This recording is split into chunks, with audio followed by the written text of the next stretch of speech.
रानि फैफिनदो नोङो सनिमा रानि सनिमा आबै फैफिनदो नै जोंबो फिसौखौ नोंनि फिसाखौ दुखु मोननानै गाबफा मामि मामि होननानै आंनि न' खाथि जायो नालाय हरावबो खोनायो आङो फुङावबो खोनायो आंनि गोसोआ बोरैबा दुखु मोनो आरो मामि मामि होननानै नागिरो।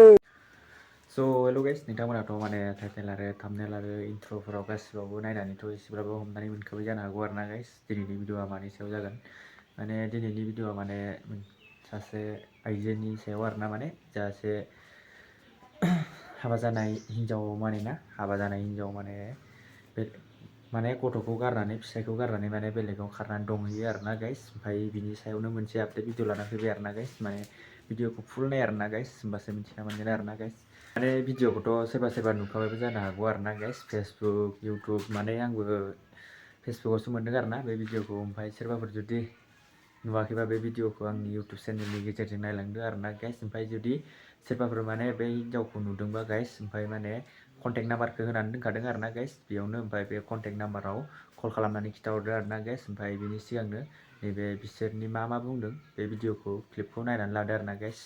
आहारखौनो नागाराखैमोन ने? बोसोरनैल' जों नागाराखै।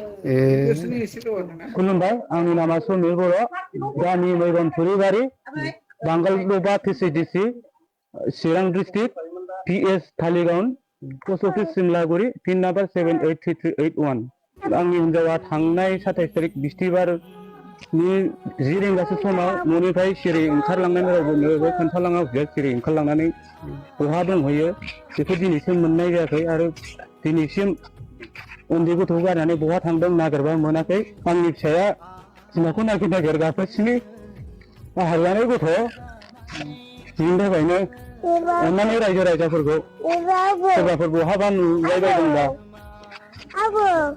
हमनानै दोननानै एसे खोन्थाहरलाय लायो बिनि थाखायनो आं रायजोफोरखौ गुरै खावलायनाय जायो आरो आंनि हिन्जावा गावनि जि डकुमेन्टस आरो गावनि डकुमेन्टस आंनि एसे डकुमेन्टसफोरखौ लाना थांदों आरो जि मबाइलबो लाना खारदों आरो जि गाननाय जोमनाय फैसा थाखा फैसा बेफोरखौबो लाना थांदों बिनि थाखायनो रायजोफ्रा बहाबा नुयोबा हमनानै दोननो आं खावलायदों।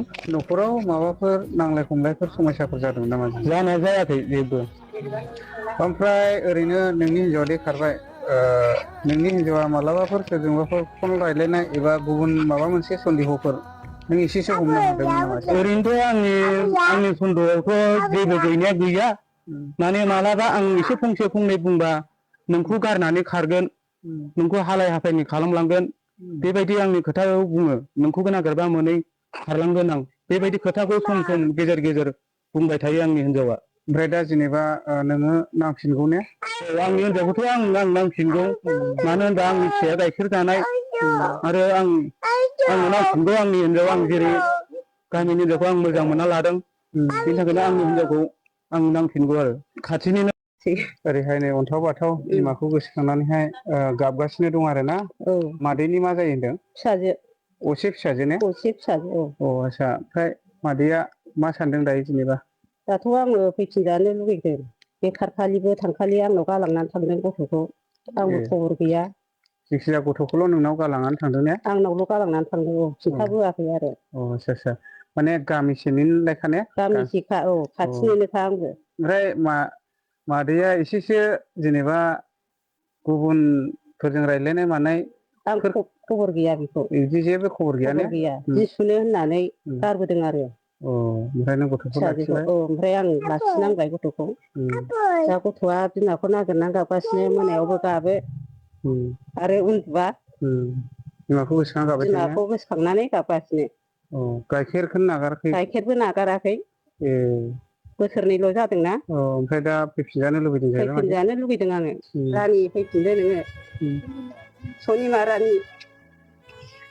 दा जोबोद दुखुनांथाव आरो बिनिनो अनसुलि बिमा बेबो मेगनाव मोदै लानानै गावनि फिसाखौहाय माने खावलायहरगासिनो दङ मानो होनना बुङोब्ला नोंनि फिसाजो गालांनाय नै अन्थाव बाथाव बिमाखौ नागिरनानै गाबगासिनो दङ ओमफ्राय निसय खोनाखाबाय उन्दुआ हरावबो माने बिमाखौ गोसोखांनानै गाबबाय थायो मानो होनना बुङोब्ला गाइखेर जानाय गथ' ओरैबायदि दुखुथिया आरोना दा आइ आफा बिदा फंबायफोर जेरावखि जाया नुवा मानो बे भिडिअखौ शेयार खालामनानै हो ओमफ्राय नुबायथाय डाइरेक्ट कल खालामनानैहाय खोन्थाहरदो दा बेबायदि अबस्था आरोना ओरैबायदि दुखुनांथावनि खौरां नै दा फैफिनजानायखौ लुबैदों आरो फैफिनजानो लुबैदों दा ओमफ्राय आंजों लोगोसे दङ नै बे गामिनिनो आफादगिरि दा आदाया मा मेसेज हरनो गोसो जेनेबा दिनै आं बेखौनो मेसेज हरनो लुगैदों जोंनि चिरां डिस्ट्रिक्टनिनो एबा चिरां जिल्लानिनो सिङाव थानाय बांगालबा पिसिडिसिनि सिङाव थानाय नैबे मैगाव थुरिबारि गामिनिफ्राय दिनै जोंनि गामिनिफ्रायनो सासे नैबे न'खरनि समिर बर'निनो आंगो बिसि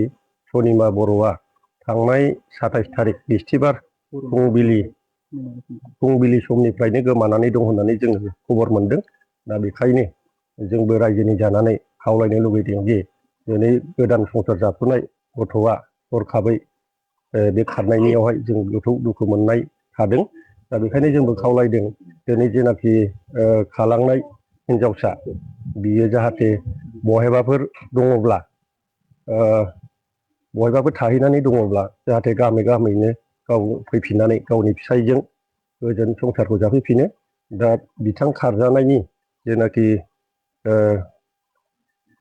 उन्दैसा बियो 2 दानल' जादोंमोन फिसाजोमोन 2 बोसोरल' जादों दा एथ' उन्दै गथ'खौ दिनै गालांनायाव जों रायजो राजायाबो बेहाय एसे गाबखांनाय फैदों मानोना दिनै एथ' उन्दैसा गथ'खौ गालांनानै दिनै मानि थाखाय हालाय हाफाय खालामलांदों जों बेखौनो खावलायनो लुगैदों बहायबाफोर नोंसोर बिसि फिसाय सानैजों माबा मोनसे गोरोन्थि भुल बुजा-बुजि जानायावहाय दुखु मोननानै खारलांबायदोंबा अननानै जाहाथे फैफिनो बे न'खराव फैफिननानै गोजो खुसियैहाय जाहाथे संसारखौ जाफैफिनो बेखौनो जोंबो रायजोनिफ्राय खावलायनाय थाबाय जोङो दाथ' गाइस माने भिडिअखौ नायनानैथ' बयबो एसेब्लाबो मिथिखाबाय आरोना माने मानो थाखाय गारनानै खारदों बेखौथ' जेबो मिथियाखै आरोना गाइस ओमफ्राय बे भिडिअखौ नायनानै माबायदि मोनखो गाइस दिनैनि आपडेट भिडिअआ बेखिनियानोमोन आरोना गाइस ओमफ्राय नेक्स्ट भिडिअआव लोगो मोनफिनगोन आरोना गाइस ओमफ्राय जुदि सोरबाफोर चेनेलाव गोदानै फैदोंबा गाइस लाइक कमेन्ट शेयार आरो साबस्क्राइब खालामनानै गावस्राजोबना लांखो आरोना गाइस ओमफ्राय